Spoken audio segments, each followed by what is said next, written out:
Hello everyone and welcome back to another Wizard101 video. Today, the test realm is finally out. Here we go, and look, I even have a friend on the test realm right now, PugChamp. Anyways, we're here on the test realm because it has been released today as of April 5th. Likely the test realm is only going to last for a week, maybe two. So if you want to test out the test realm, now is your chance to do it. Obviously I said I was going to make a test realm video when it came out.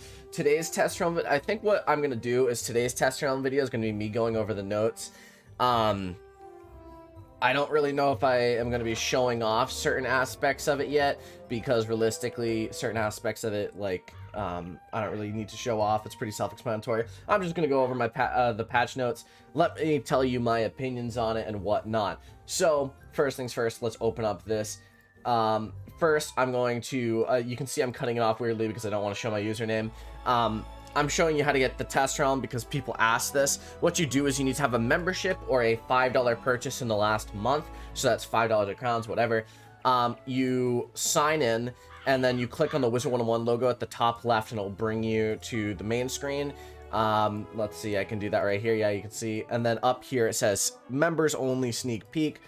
Test realm online. You scroll down, click this, and then you download it. You download it. Obviously it'll have to load all the things again because you've never loaded the test realm before, but you know, that's beside the point. I'm just gonna do this little thing, you know, make it so that you can see the patch notes in its entirety, and we're gonna go over them. Wizard101 spring update.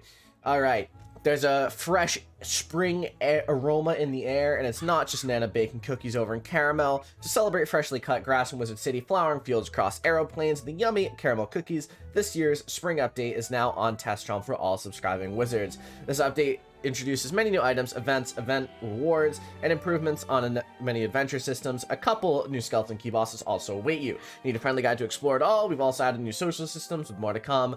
Yada yada yada, whatever. You can see that there's highlights of different sections. All of these are very interesting to me. I read over them prior to making the video, so let's get right into it. So many AoE spells have been given a facelift. Basically, they made it so that all of the AoEs hit all enemies at the same time. They're much faster, and it is perfect. Now you can see there's a list of AoE animation changes. I found that they changed all the tier 4 and all the tier 7 spells, which is pretty important. Also, Mystic Colossus for Myth is another really important one because God Mystic Colossus took years and years to do. So my favorites on this list are probably Raw, Deer Knight, Scarecrow. Obviously all the tier 4 is really good. Tempest is definitely really good. Mystic Colossus is really good. All of them are really good, obviously, but those are the ones that stand out to me. I definitely do appreciate the tier 4s the most because that's the things that people use the most, definitely. Next is the new skeleton key bosses, which this is one of the most interesting things to me. There's King Boar, which is sitting on a horde of spellements. Find him in Saverstead Pass to enhance your Grizzleheim lore spells, unlock with wooden, stone, and gold skeleton keys. So basically, this boss drops Grizzleheim spellements, which you can see. Let me minimize this here. My fire has Hammer of Thor because I got it from Lore Master. You can see, you can improve it, and it just improves the damage a little bit, which is kind of cool in my opinion. The only one that I'm not excited to see, well, because I haven't seen it yet, the only one I'm a little bit hesitant about is Rat Spin, because I feel like Rat Spin could be very, very broken if they didn't do the spellements right. But that's beside the point. Let's get back into it. In Caramel, venture deep into the Nibelheim mines with the Stay Puffed Marshfellow. Very interesting. Defeat him for a chance to win unique marshmallow wands unlocked with gold skeleton keys. Nice, nice. New Beast Moon events. We have 3 new Beast Moon Monster Mayhem events with new rewards to keep you coming back for more fun. May's Mayhem event features a new Ice Elf pet. The Life Dragonian pet is going to grace the progress bar for June. And we don't want to leave out July's Mayhem event with a Fire Ninja Pig pet. New talents, of course, are instilled in all of these fabulous pets. Yada yada yada. New Beast Moon. I don't really particularly care about Beast Moon, but it's definitely a good way to get spellements, so that is good. New Beast Moon forms. Myth Ninja Pig is one. Life Minotaur. Continuing on. New event rewards. Shiny new gear. Going into battle half-dressed is just not the wizard way. One must dress for the occasion, so be at your best with these shiny new gear options. Available only through our Beast Moon events, as seen below. Get the Wolf Warrior set robe, hat, and boots from either the Beast Moon Hunt or the Beast Moon Monster Mayhem events. Decathlon also has tiered rewards, which is pretty darn cool. New Spellment and Spellment recipes. We've added 14 new trainable spells, 2 for each school, chosen from among spells that were previously only available as treasure card. These new trainable TCs were chosen because they're particularly useful in PvP. We were releasing them in a way that is friendly to both our PvP and PvE communities. These new spells can be trained at the applicable professor by using a training point and can be upgraded from tier 1 via the spell rating system. Spellments for these spells will be made available in various ways, starting from our many popular events, Beast Moon. I personally am a bit annoyed that it's only from Beast Moon, but that's okay. I understand that they need to make Beast Moon appealing somehow.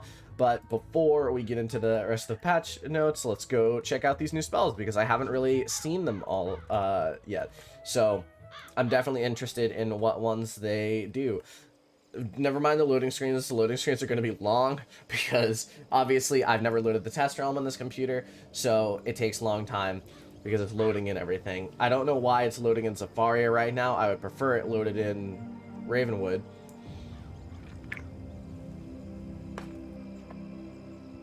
Alright, there we go. The professors, let's see. Are they only at the Arcanum? If they're at the Arcanum, I'm going to be more annoyed because I would prefer these to be lower leveled spells, but... Oh no, okay. For some reason, oh, it must be at Alhazred. Okay.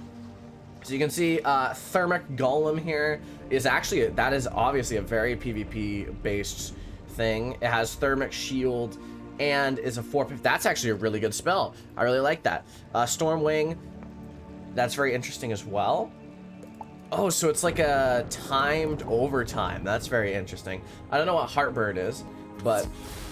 sounds like an Avalon thing. Let me turn down the music slightly. The music's slightly loud. Very interesting, very interesting. Let's see. Lydia Greyrose. Volcanic Golem. So it looks like there's a golem for a few of them. And then Thieving Dragon is... I personally would never use that, but, you know...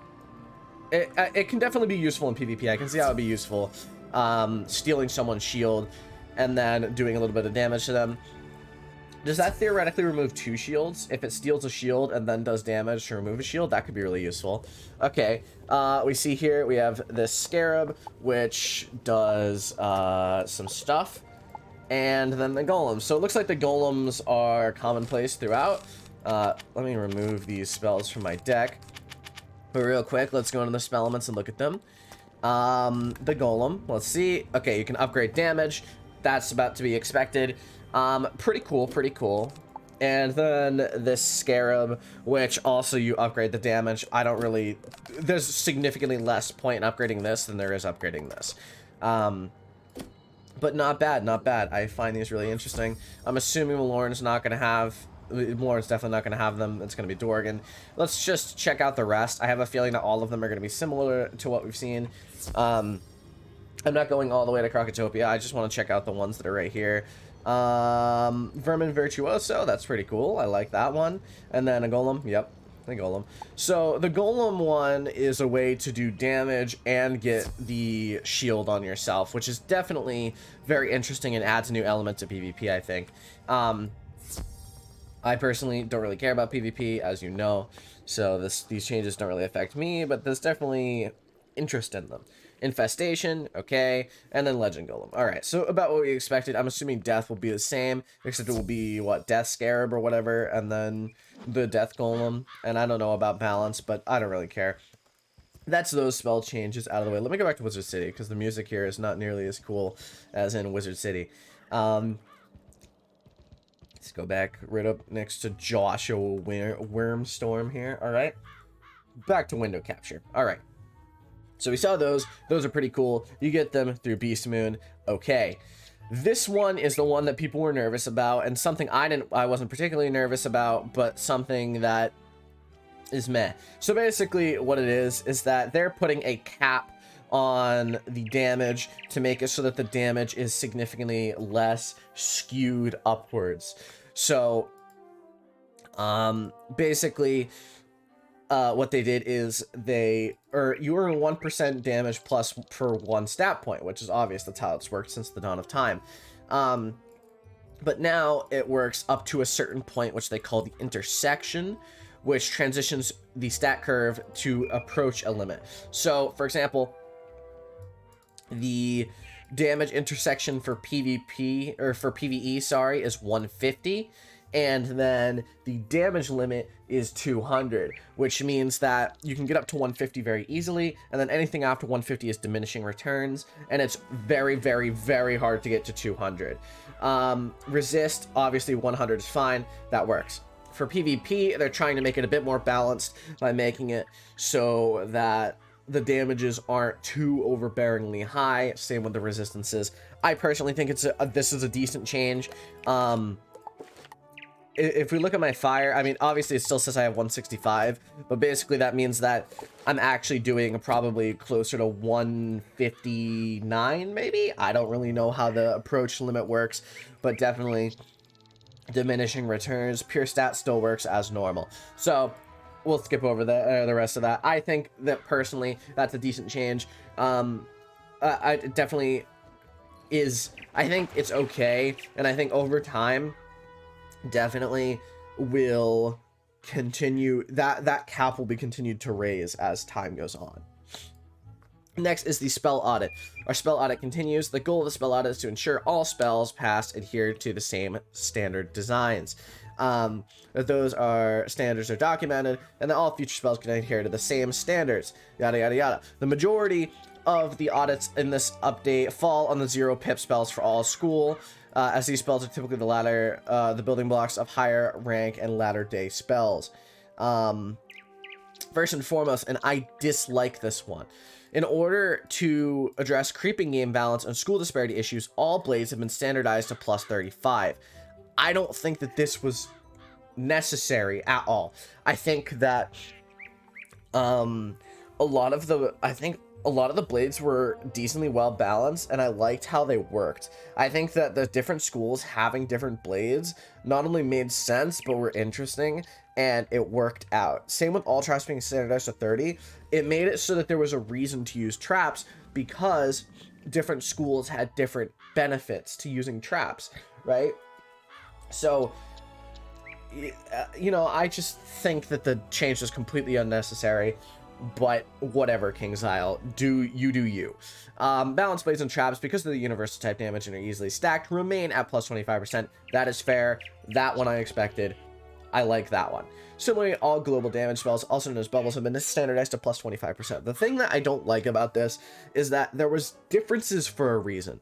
The differences were because different schools have different bonuses and different reasons to do different damage, is what I'm saying. And I think that them standardizing this was not the way to go. I think different schools having different buffs made sense. I don't know why they changed this at all.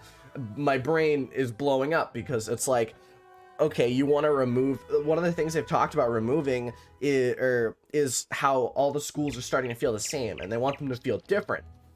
Making it so that all the blades are the same makes it so that they feel the same.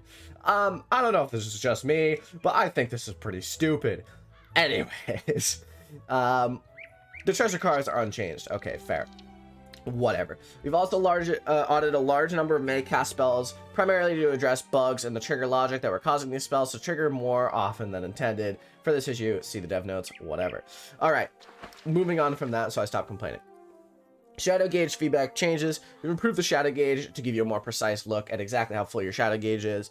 Move over to see your percent. The percent shown is percentage to fill, not the percent that your shadow pip will appear on the next turn. Whatever, it exists. Go away, balloon person. This one I think is pretty good. Honestly, you could just see how full it is. Whatever. We've also improved the feedback for the new crit/block system. During a spell selection, hover over any spell for a moment and see the new UI. You can see your percent.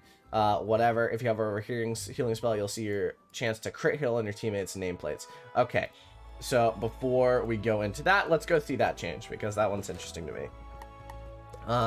Let's go. We can also see... we won't really be able to see the new Meteor Strike now that I think about it, because realistically, I'm not going to be hitting multiple enemies over here. Whatever. It's fine. Alright, let's go.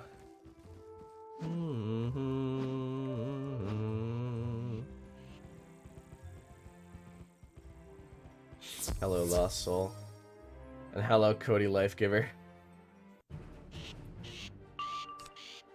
Who the hell is Nora? Okay, so if we look... Okay. Well, the shadow gauge is at 54%, so I think... You know, I'm going to pause this and go to a different enemy. I'm going to go to an enemy later in the game, because I think that's the issue. Alright, so this is what I expected. If you see, you hover over for a second, you'll see that's your chance to crit, that's the damage you're getting, and that's their block chance. So you can see I have a 95% chance to crit on these guys. Also, this gives good reason to show off the new Meteor Strike animation, so let's look at it, alright? We're experiencing this for the first time together, unless you've already seen it. Okay, interesting, interesting. I don't like how long that was shaking for. That seemed like, can I comment? Meteor Strike animation too long. Shakes for like shakes for like 3 seconds longer than it should. All right, submit. All right, there we go. Because that was weird. All right. So that's that. We'll just stay in Mirage because why not? So perfect. I think that's a good change. PvP matchmaking updates couldn't give a rat's ass about this, but I know some of you like PvP, so let's look at it. We've made a significant improvement to the matchmaking system for last update. Whatever, opt out for tier ranks, yeah, whatever. As an up to measure players are private and corporate rank will no longer receive opt-out prompts. They're automatically opted out if any matchmaker return to the queue. This change indirectly addresses exploits some players. Ow! What the hell was that? Ah, I'm getting off this panda mount. I think the panda mount just broke my eardrums. Anyway, so basically prevents players from doing that. Whatever, couldn't care. Meeting your fellow wizards. Friendly players. Questing with friends is easier and more fun than questing alone. Sometimes it's difficult to find players who want to join you on an adventure. The new friendly player feature will help you find players to quest with, help take the next step to your wizard. There's a new social button. Click on a friendly player to chat with them or teleport to them. If you would like to become a friendly player, mark your wizard as a friendly player at the button at the bottom of the window. You won't be displayed as a friendly player. Player players and you're ignored when you're a friendly player. If you like to stop... Okay, so basically, friendly players... basically can offer help, I believe. So let's look at this. So...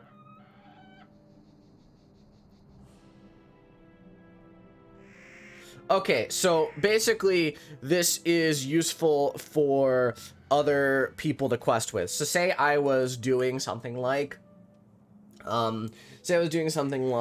questing in Crocotopia, right? And I marked myself as a friendly player. Other people will see that I'm marked as a friendly player on this tab and will be able to teleport to me, help me, and also quest with me because they can see your current quest right here. Obviously, you can't see it because all the people right now in Mirage who are marked as a friendly player are currently level 140, but that's beside the point. There you go. That I think this is a good change as well. I really like this. Team up volunteers. We made it easier than ever to join team up, reducing the wait time. Yes. So team up volunteer. You volunteer for a match. Volunteering's cool because I believe also, I think, didn't it say somewhere here, no, okay. So basically, you help the longest waiting players. So basically, it will default when you're volunteering to the players who've been waiting the longest, which I think this is really cool because it means that a lot less people will wait for hours at a time for people to help and team up on certain dungeons, which I think is really nice, and I like this change as well. Okay, combat sigil changes. This one isn't that bad. Basically what it does is it makes the numbers of player compared to the numbers of mobs change. This is different because before it would always be one player, you get 2 mobs, 2 players, you get 2 mobs. Once you get to 3 players, you get 4 mobs, I believe, and then 4 players, you also get 4 mobs. I don't know what this means, but that's what it used to be in the past, so that exists. All right, housing art concepts, whatever, don't really care. System requirements updated, 64-bit. This is really good. If you have a 30-bit computer, 32-bit computer, I don't know why you do. That's a very, very old operating system. You definitely need a new one. 64-bit is really good because this should make it so that they can more easily update the code, and also it should even make some people's games run smoother because 64-bit operating systems are much more stable. So that's pretty good. We like this. All right, miscellaneous, whatever. Castle tours, okay, don't really care about that. Made some improvements to how players access and navigate the crown shop. Add an ability to hide or display items based on school level. That's pretty cool. Dynamically change price set by variables. Some items testing, whatever. Correcting soldiers. Okay, these are just random updates. Just trying to see if any of these are interesting. No, just basically a bunch of miscellaneous updates. So that's it for this update. That's all I wanted to go over today was the changes. I also showed you how to get into the test realm. So there we go. Hopefully, I mean, I'm going to be releasing this at the same time as like Blaze Lifehammer and stuff. So hopefully I don't get out competed to hell with that. But, let me know what you think of all the changes in the comments below, because I think generally this is a positive update. The only one I don't really like is the blade update that changes the blades to be a similar damage to each other. So if we go over here to my Death Wizard, which will hopefully be able to log in. If we go over to my blade's now a plus 35. I don't like that. I personally think that it would have been much better to keep it at differing levels. I mean, if you had to update it, I would think like giving the stronger blades to certain schools like Death made sense. Myth might have even needed a stronger blade. It was at plus 35. But you know, I'm just gonna let that go. Obviously, that's a buff to Storm, who had a plus 30. So if you're a Storm Wizard, you're probably all the Wolf Storm blades in the world right now are celebrating this. Whatever. So let me know your thoughts on this. Let me know if you disagree with any of my thoughts on this. If you're a PvP player, roast me because I skipped your section entirely because I didn't care. But that's it. See you in the next video. Have a fantastic day. Thank you all for watching.